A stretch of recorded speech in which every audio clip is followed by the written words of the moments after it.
You can do 1 Mumbai, you may lose a little bit. 2, 1, 0. That's 139 motor. This man is a horrible man. He must be shunned. For them to count. Our job is to hit the target, not to count the body bags.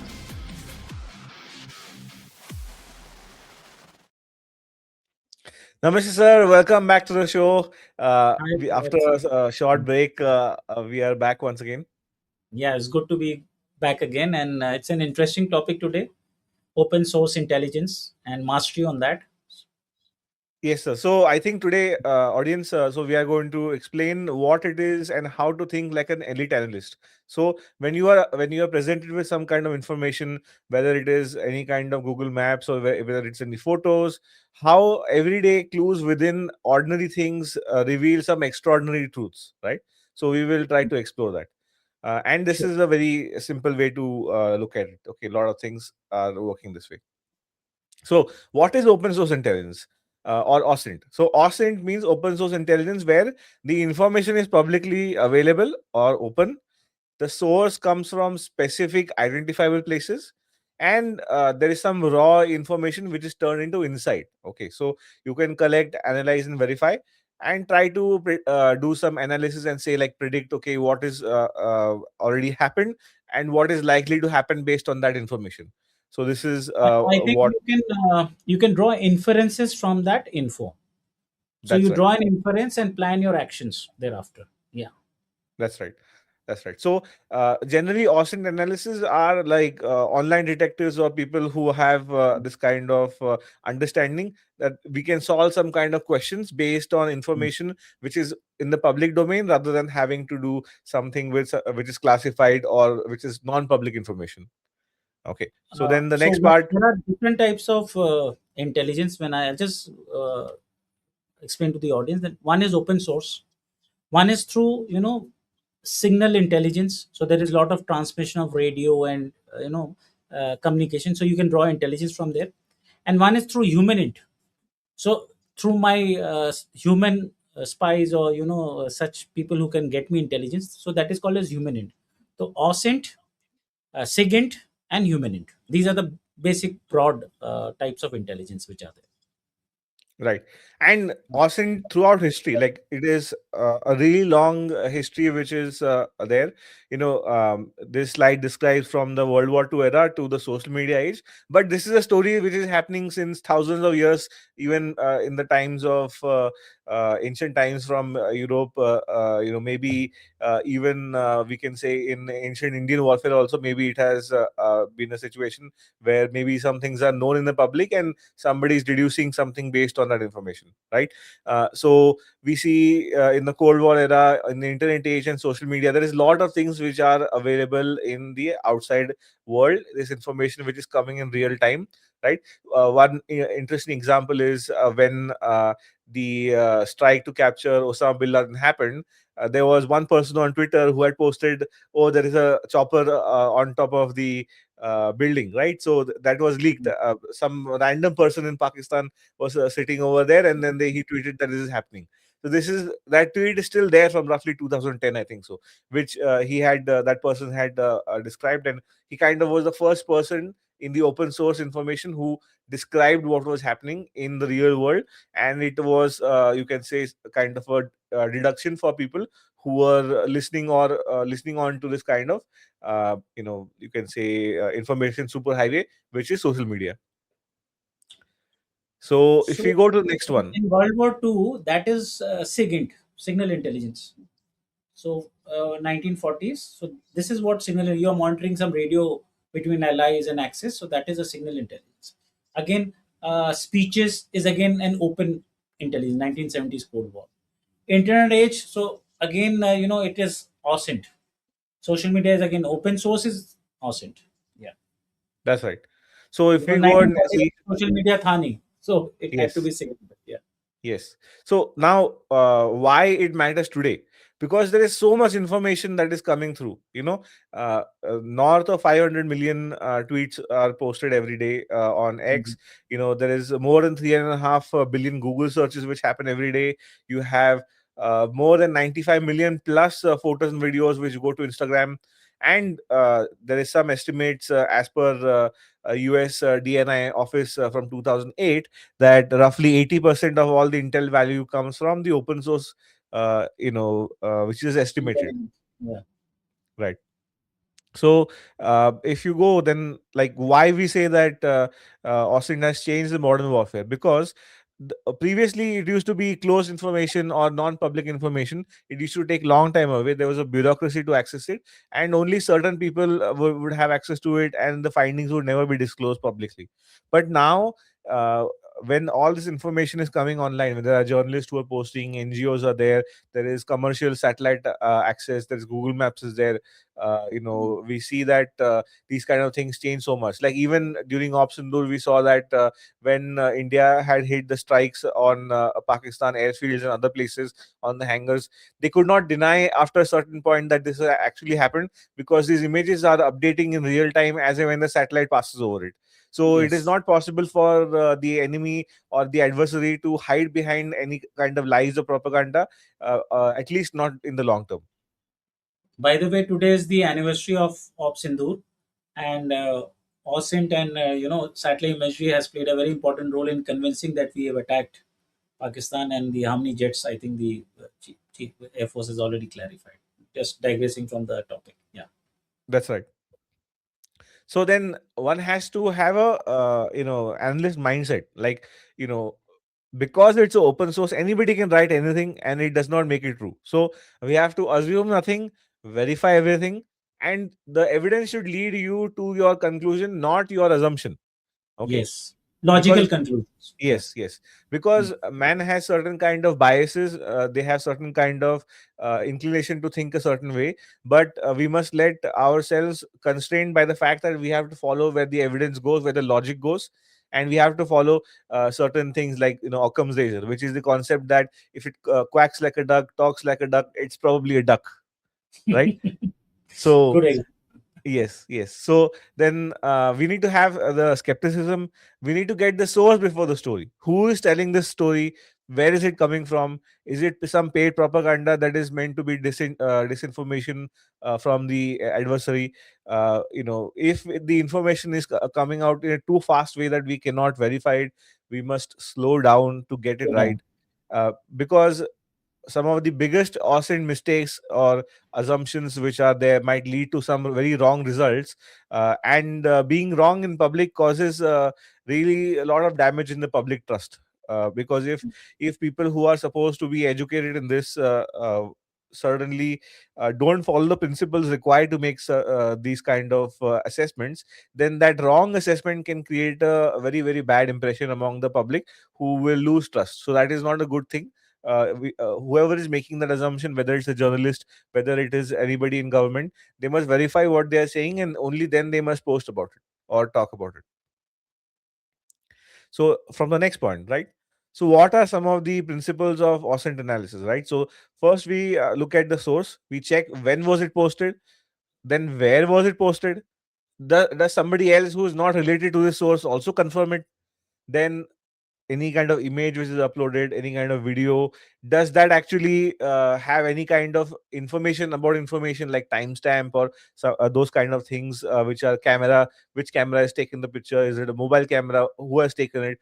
Does it make it likely or plausible? Then has this video appeared before? Because we have seen, like, let's say during Ops Sindoor, we have seen that certain video game images or videos in the past, Yes. they're Yes. appearing as if they're actually airstrikes, when it is not actually. So it is some old video from a video game that they are trying to portray as real. You know. And Path, if you see it now in today's times, you've got deepfakes, AI images, AI videos generated. So you really don't know whether it is the source is authenticated or not.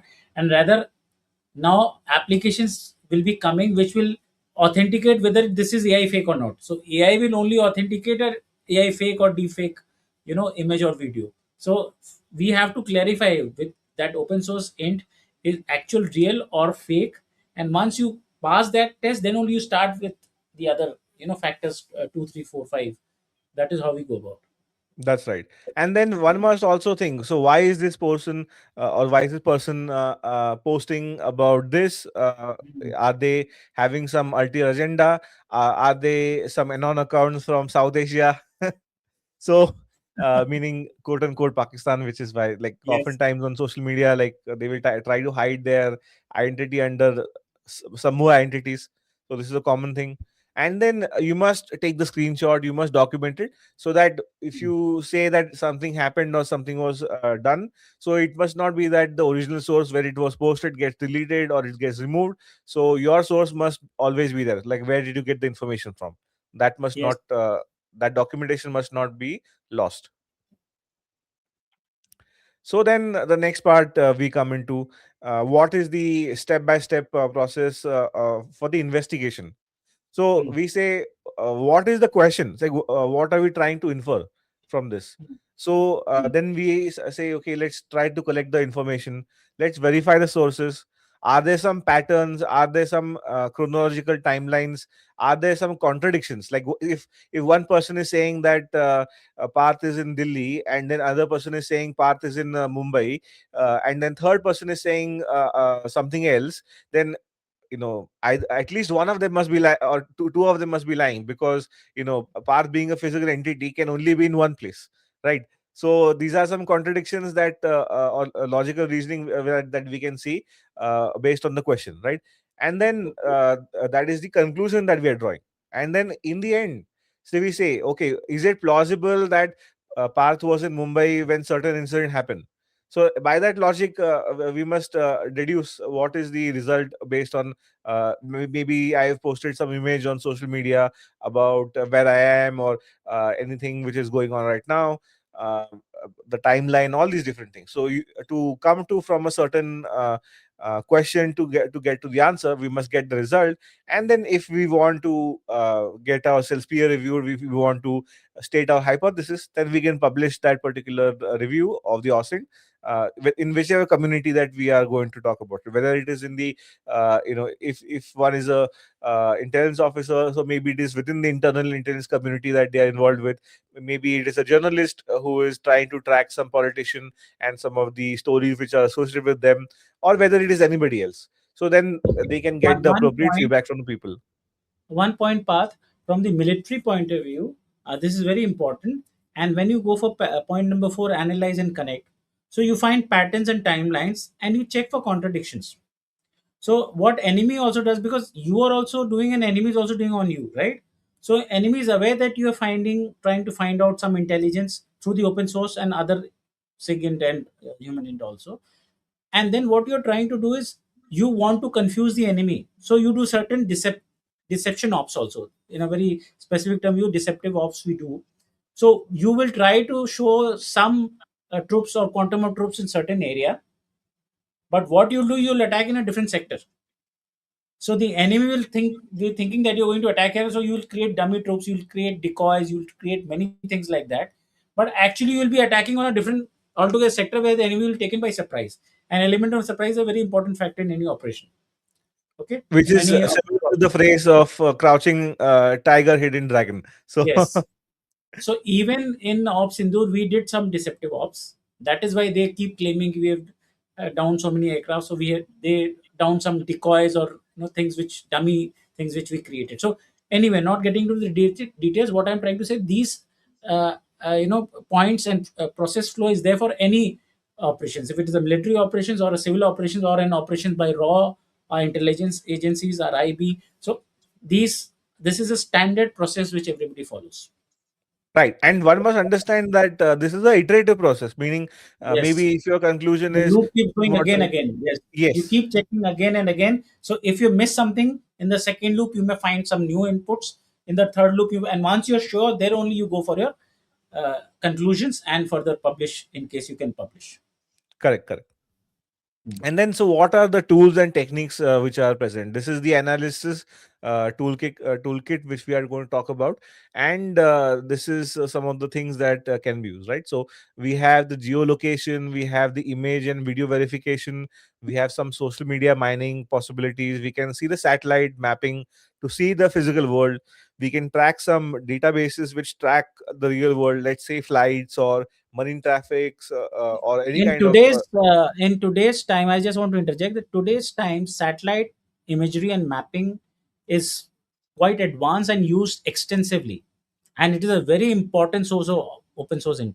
If I want to know whether Chinese troops have actually moved to certain area of my line of actual control, or the Pakistani troops near the IB or the LOC, if I see satellite maps, what we do is we keep checking the changes in satellite maps every day, and we find certain changes, and we can create a pattern, what the enemy's design is, what is its intention is. So satellite is, because the satellites, Leo satellites or the Geo satellites, they're orbiting in a regular pattern, and I can every day, every hour keep checking the movements.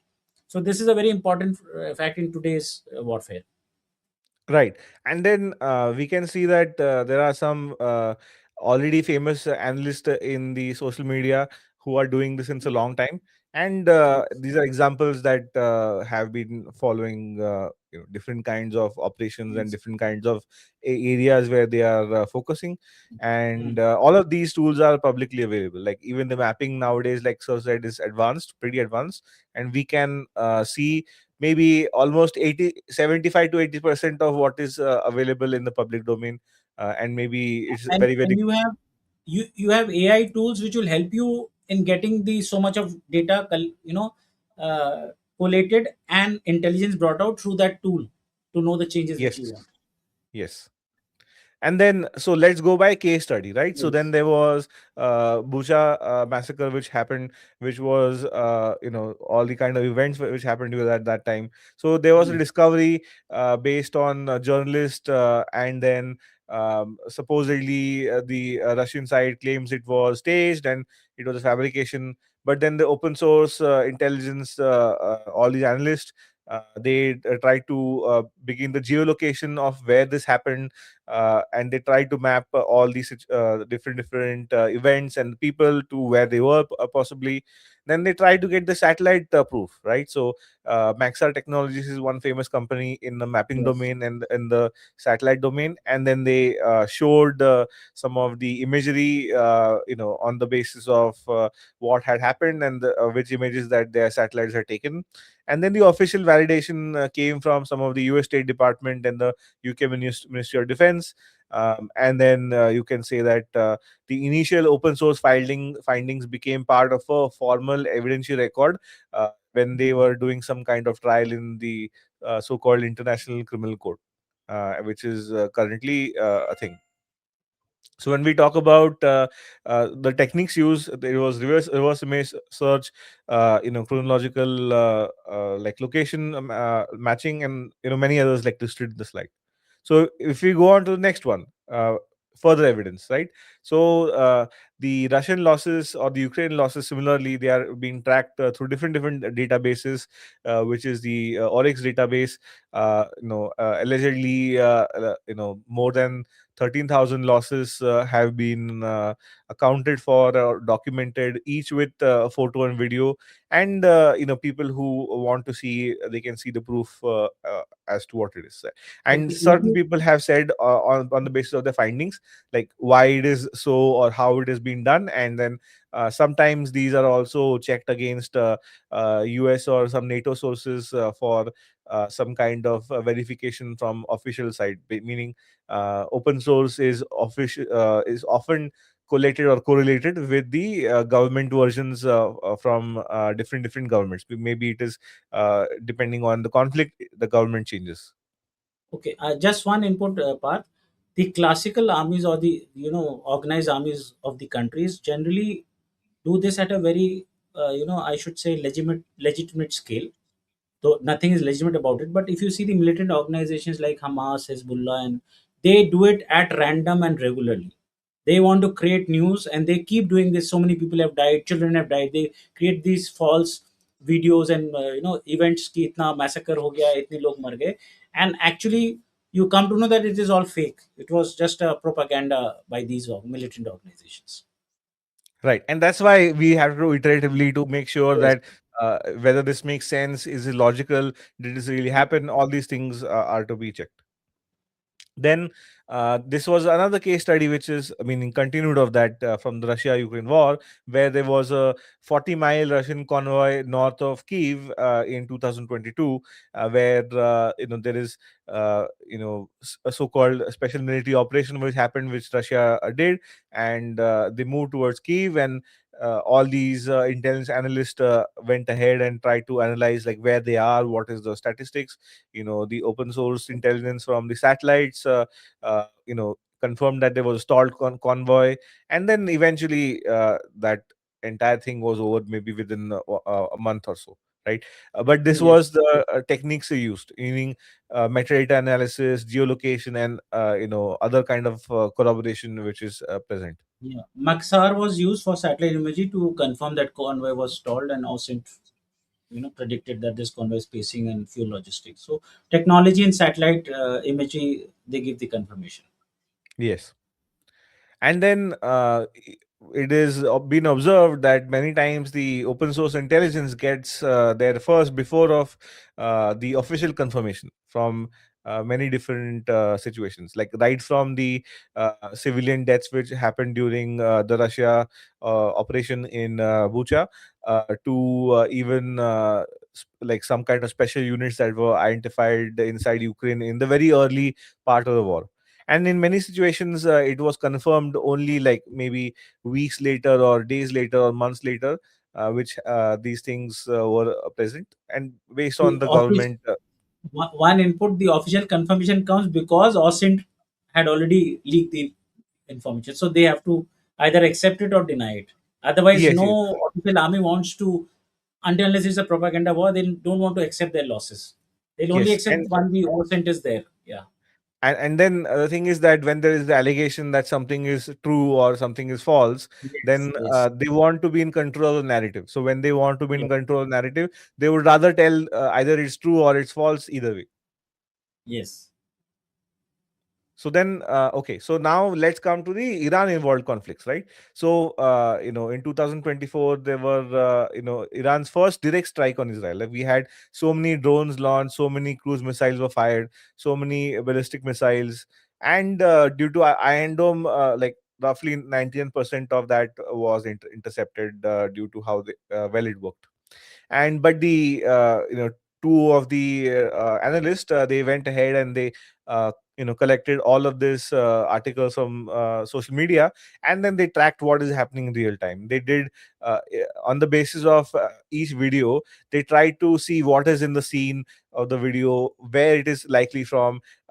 They tried to do the sound analysis of each video and see like how far it is from such a place, how far it appears that the strike might have happened, and then try to see like based on that, uh, do some kind of trajectory mapping and see like where it came from and all the sites that it attacked, the missiles attacked. So this kind of analysis is based on that. And then the sources which we are talking about are from CENTCOM and the IDF spokesperson, and many other sources like this. So again, the OSINT open source information came very much ahead of the official confirmation. One point here, that the interception rate was so high in 24 because the number of missiles were less. But if you see in 25 and 26, the interception level drops down drastically. That's right. Yeah. And then if we look at it, so then there were the proxy wars by Iran, right? So then we had the Houthi and missile attacks, Houthi drone missile attacks. So OSINT uncovered a lot of these things, where we had the missile identification to Iran,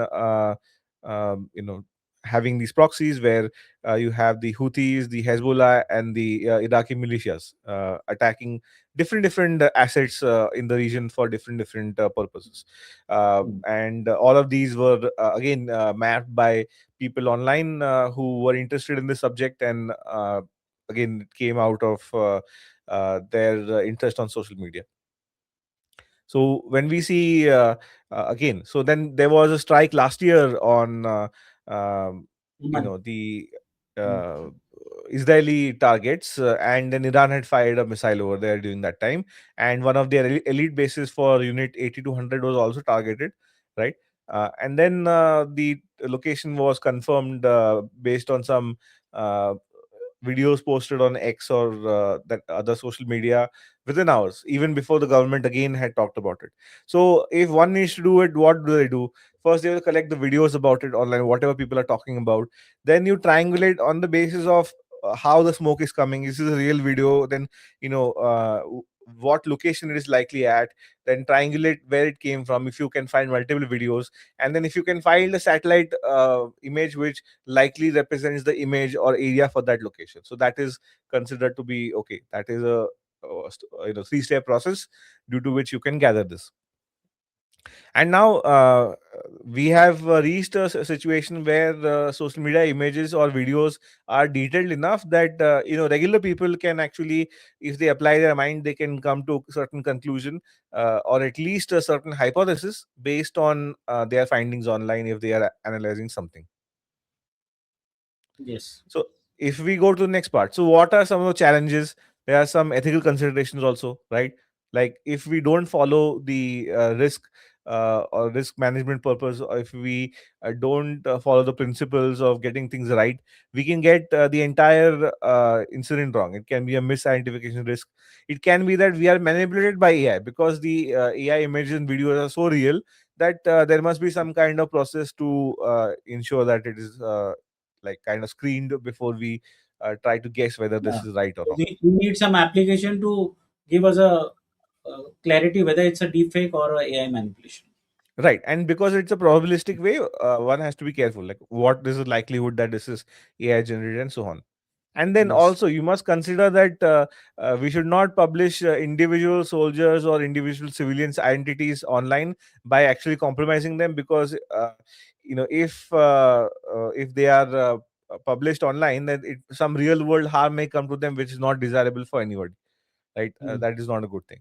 So then there will be a change in access. Sometimes social media policies will change. They will say, sorry, we will give you the content, but it will be priced at so much higher rates. You cannot get the data reliably.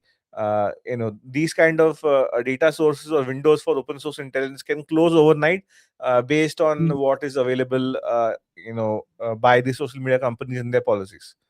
Mm. And then we can have some our own beliefs. Maybe we will have belief that some XYZ thing is true, so we will try to impose our particular feelings or emotions on that, so which is actually Mm. not correct way to analyze things. Then the next part is on the basis of archiving, saving information, and publishing that, depending on which country you are in, even the legalities of that also will change, because maybe in some countries it is not legal to post images or things about what happened in certain events, like recently which happened in UAE. It was not a legal thing to publish any kind of information about things happening online. So maybe in those Mm. countries, or maybe in other countries, it is not allowed. So one has to be careful about the law as well when they are doing this, because not everybody will be possible, or not everybody can actually publish on the basis of which country they live in. Mm. So, in the end, what are some key takeaways and references? So, we say that it is the art of finding the truth, but only public information, with using public information.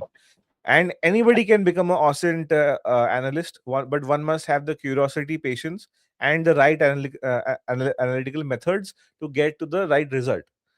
And what if we say is the most important thing, according to me at least, that the core skill is the verification. So not just finding information anybody can find, but whether it's authentic, true or not is difficult. So if you have developed a certain network, certain contacts, so that you can verify whatever has been posted, is it likely to be true or not, so that gives you an edge to be a better master of OSINT intelligence, and be a better analyst.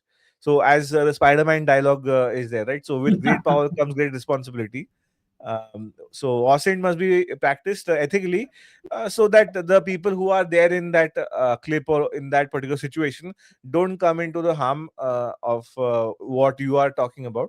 And then we, like you said, you must also be ethical with your sources. So whenever you describe what from where you're getting this information, you will list it as your key references, just like what I have done. Yes. So you can say that today's presentation is also kind of OSINT because we are talking about open source events, and then I am doing a presentation about open source events on how other people can do presentations or topics on open source intelligence. So it's very meta discussion that we are having. Not sure, it was quite a learning for everybody, I'm sure, who wants to understand what is open source intelligence and what is the process and examples of latest, operations and wars which are happening. So I'm sure the audience will find it insightful. I'm glad we did this today, sir, and I'm sure we'll come back to it very soon. Sure. But thank you for bearing with me, and like always, it's great to have you on the show. So, Jai Hind, Jai Bharat. My pleasure. Jai Hind, Jai Bharat.